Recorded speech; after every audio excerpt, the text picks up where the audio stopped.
So, of course, that YouTube video was aware of the beer supply chain or the beer distribution game. That's why they used a lot of those terms. Hey, what if people happen to have a run on beer sometime? They talk about stockouts. I think that was not an American video, but of course we mean it's sold out. We talked about it being a backlog inside lab. So they mentioned all the right things. There's a backlog. There's two excess supply. Back and forth. I didn't grab a video of it, but there's a very well-known case study involving green Volvos. There's nothing wrong with a Volvo as a car. It's a fantastic car. But it turned out a few years ago there was a big run on green Volvos, and the Volvo car company said, oh my gosh, green Volvos, I mean the color green Volvos are selling like hotcakes. We should definitely up our order at the factory and provide more green automobiles because the Americans apparently love green Volvos. But unfortunately, what was really happening was Volvo dealers in the United States couldn't sell green Volvos. It wasn't a big seller. No one was designing them. And after a few months or maybe even a year of buying, one or two or three or four or a handful of green cars, a whole bunch of dealerships had almost their entire lot was just green Volvos. They said, we got to get rid of these darn things. So they had a huge sale on green Volvos to convince customers to buy them. We talked about customers making emotional choices. They went ahead and paid a lot of money for advertising and convinced everybody that green Volvos are cool. And they sold them all. Well, of course, Volvo made a whole bunch more, but they didn't. It was a bad situation because the problem was they just reduced the price to get rid of the ones they had that no one wanted to buy, and then Volvo shows up with a whole bunch of extra green Volvos, and no one wanted to buy them. So it's a bad situation. So this bullwhip effect has lots and lots of consequences. So as they suggested in the video, these individual question marks, boy, gosh, it would be nice, and that's what this company did, this Elementum inside the company. They provided software that allowed these question marks to be turned into actual information or numbers. So I have the hashtag here or the number system. I just mean information or numbers. If we could actually know what those numbers are for all of these orders and tell everybody in the supply chain, that would be helpful. In addition to knowing how many orders there are, it'd be great if everyone in the supply chain, every member of the supply chain, knew how much product there was, where the beer was, or how much it was. So it'd be great if this supply chain, yes, is designed to be not very efficient because there's lots of resistance, but given that, the best thing you can do, now that we're forced by regulations of the federal government, or the state government in this case, to sell beer, the more we know about the orders and the more we know about the flow of beer, the better. So the Elementum people, they replace these numbers with pieces of software because they ask the question, well, should we have humans count the inventory and look at the orders and make the orders, or should we happen to have robots do it? This is a big topic of mine, something we've talked about all semester. Is it a human job or is it a robot job? And the Elementum people, of course, have said, well, it's really a robot job. So they sell and they produce and they maintain a computer network, and these computers communicate automatically, and they have algorithms to decide when to order beer. And they sort of roboticized or automated the order process, which is kind of cool. On the top here, we have, so these are orders, this is information. Up here, we have actual bottles of beer or actual cases of beer. So while turning the information of how much, which is already information, up here, we actually have actual material, which is bottles of beer or cases of beer. We need to turn the cases of beer into information as well, and maybe we can hire a whole bunch of humans to count these things, but of course we probably would be better off hiring a robot. So what we can do is, it'd be great if we could develop the technology to have a robot do the counting. And we're just going to use the term scanning. If we had a robot could scan the number of cases of beer or the number of bottles of beers and then report that information down to the order systems, that would be fantastic. So that's sort of where we're headed next. So What I wanted to do was to show that it's sort of a neat little progression. I've pressed the button here, and I kept the same boxes. If I go back again, we have factory, distributor, wholesaler, and retailer, and they're all connected by orders and beer. And when I push this button, it's going to snap real quick. You'll notice that what I have, instead of the boxes being individual parts of a supply chain, we literally have railroad cars. So if anybody has actually been to a railroad museum, it's not often that we see railroads other than having a railroad near our house. Perhaps you ride a SEPTA train. In this case, we're talking about freight cars. And it turned out that the railroad folks, the people who operated railroads, they had the same problem. How many cars are there, literally one after the other, and which car is where? Okay, so this is, I just made up some numbers. So this, in my little tiny train here, I have car number 12450874. Fantastic, I made up these numbers. And there's a number on the side of the car. It'd be great if we had a robot or a computer to scan this. Okay, so it turns out technology-wise, the scientists and engineers went about, how can we make some robot scanners to actually scan a car number or just read it off the side? Today, in 2020, we probably would just read it off the side. We have digital cameras, and we just take a picture of it, or very quickly take a picture as it flies by the scanning portion, and we just read the number. We have a whole bunch of algorithms and artificial intelligence that can take this literal number of 873 and 2 and turn it into the number 8,732. We do that now. If anybody has been driving around during our COVID sequestering, if you happen to use the Pennsylvania Turnpike or go through any turnpike or Easy Pass tolls, if you don't have Easy Pass, they don't have toll takers anymore. Obviously, that's a lot of face-to-face contact. They now have robots that literally just scan and read your license plate, and then they go ahead and look up to see who owns the car, and they charge the car. So if we had all this digital technology back when the railroad people needed this solution, we probably would have used, or we definitely would have used, digital cameras and AI. We didn't have that. So, of course, we had to sort of move back. We're talking about 1967. I know I'm pretty old. I was actually 67. I was 2 years old in 1967. But it turned out they said, hey, we want to make this. We did not have the computer technology back in 1967 to take a picture and just scan it. So it turns out that the Association of American Railroads, or AAR, this is just a history thing because we're in college, they created something called CarTrack. Why not? It sounds pretty impressive. 1967. And it was a system developed to do just that. What if we put numbers on the cars and then we have a computer read them off? Well, again, in 1967, we didn't have digital cameras in order to have the computer have computer vision to read it, so they couldn't put the numbers 1, 2, 9, and 4 in this example on the car. They had to put other types of patterns on the car, and then the patterns were read by the computer, and then the computer interpreted the patterns to be the number 1, 2, 9, and 4. So I want to take a look at this system, again, just to show that it's a system with inputs and outputs. So here's how it was designed. It's a 1967 CarTrack Association. My goofy face is in the middle of this guy. If I push this button, it just says 1967. I'll pop up again. So the way this works is, here is the actual codes. They were actually literally little tiny bars, and they were stickers. They were stickers that were stuck to the side of the cars, and each sticker was given a particular pattern, and you can see pretty quickly what these patterns are. They were colored in red, white, and blue, and then they were either solid or checkered. So you can see here that a 0 sticker, if they wanted to use the number 0, they would put a sticker on this stack, and it would be a blue bar followed by a black and white checkered bar in one sticker.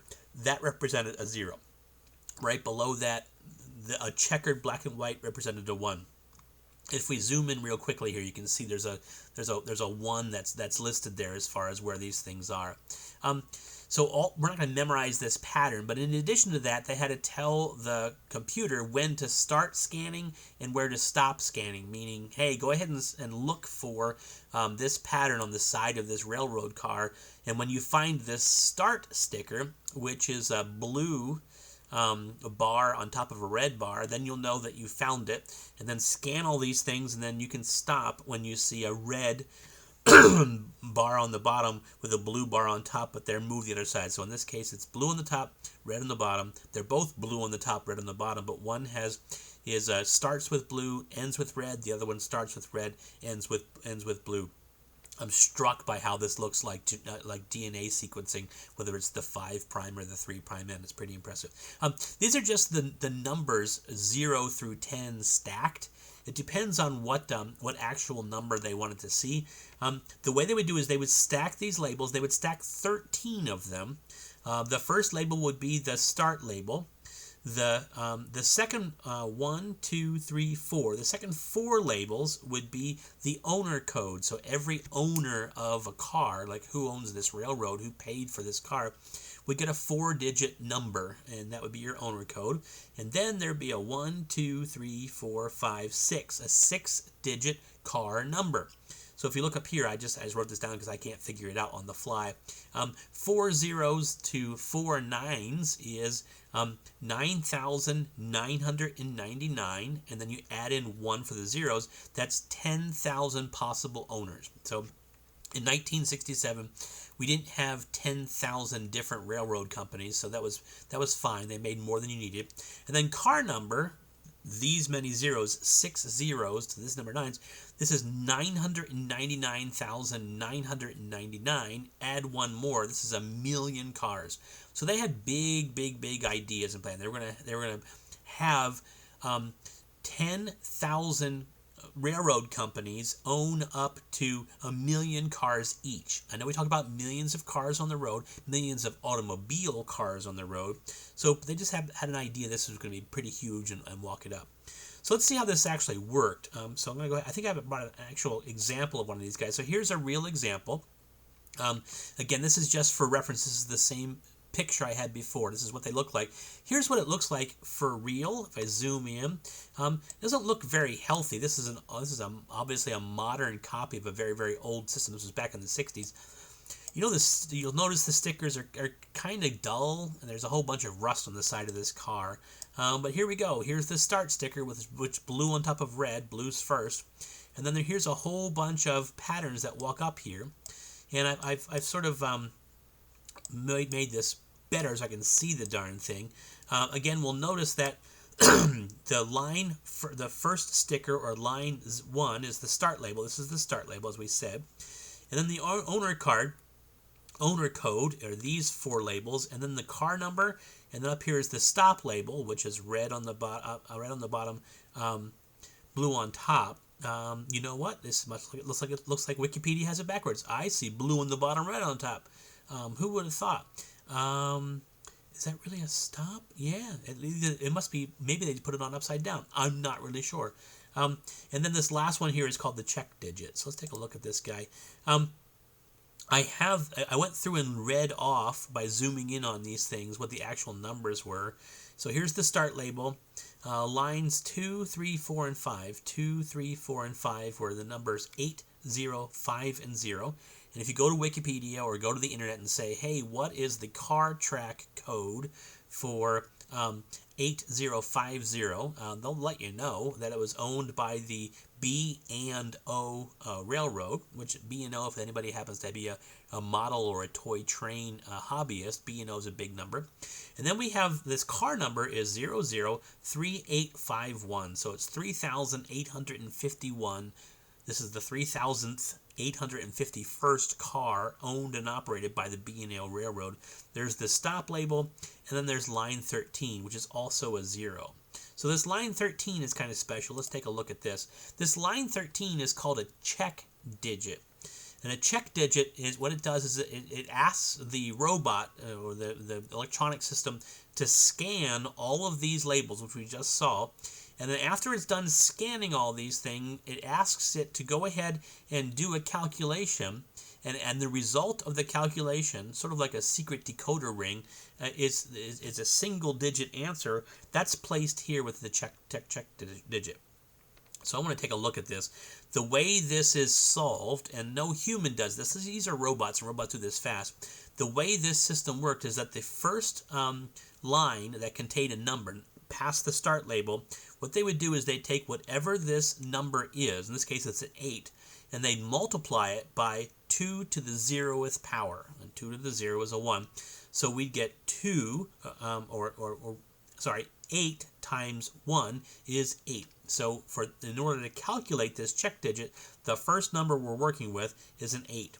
We then have 0 times 2, because 2 to the first, the next one is a 2. So this continues in binary fashion. So this is a 1, a 2, 4, 8, 16, 32, 64, 128, 256, 512. We're not memorizing this. I just want you to see how intricate this is. A lot of thought went into this.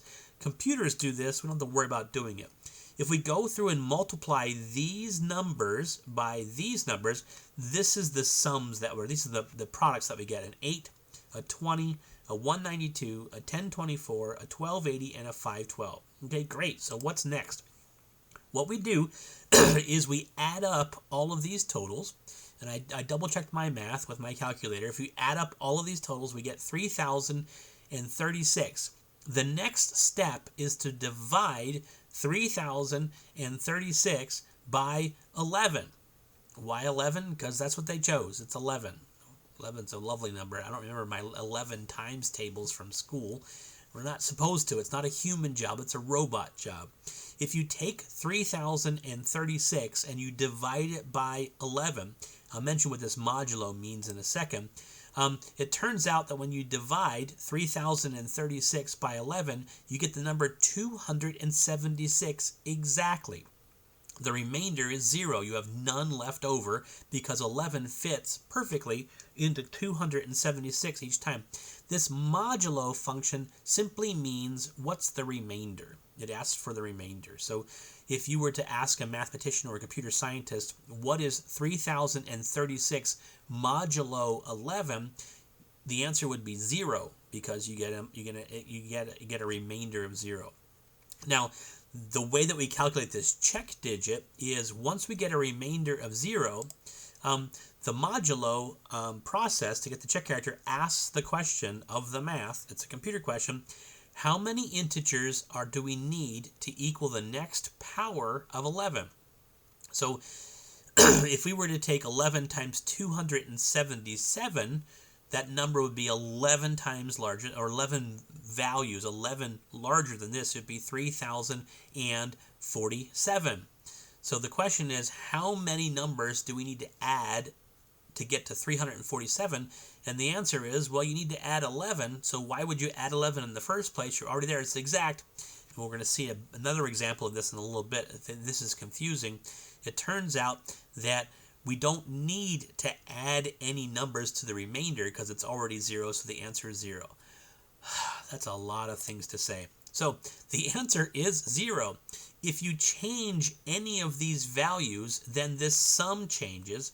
And if this sum changes, then this remainder changes. And then you get a different number for the check digit. So now that we know the answer is 0, the robot can scan this stack of labels, can do this calculation. This is easy for a robot. We're not asking a human to do this. Imagine this was your human job.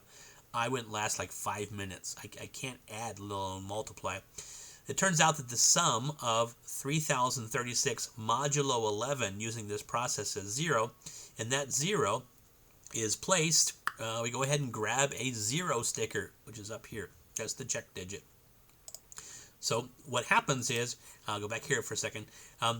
What happens is that check digit is now that 0 value up there. So what we want to do is I want to move over to barcodes we saw in a second, and we're going to do that in the next video.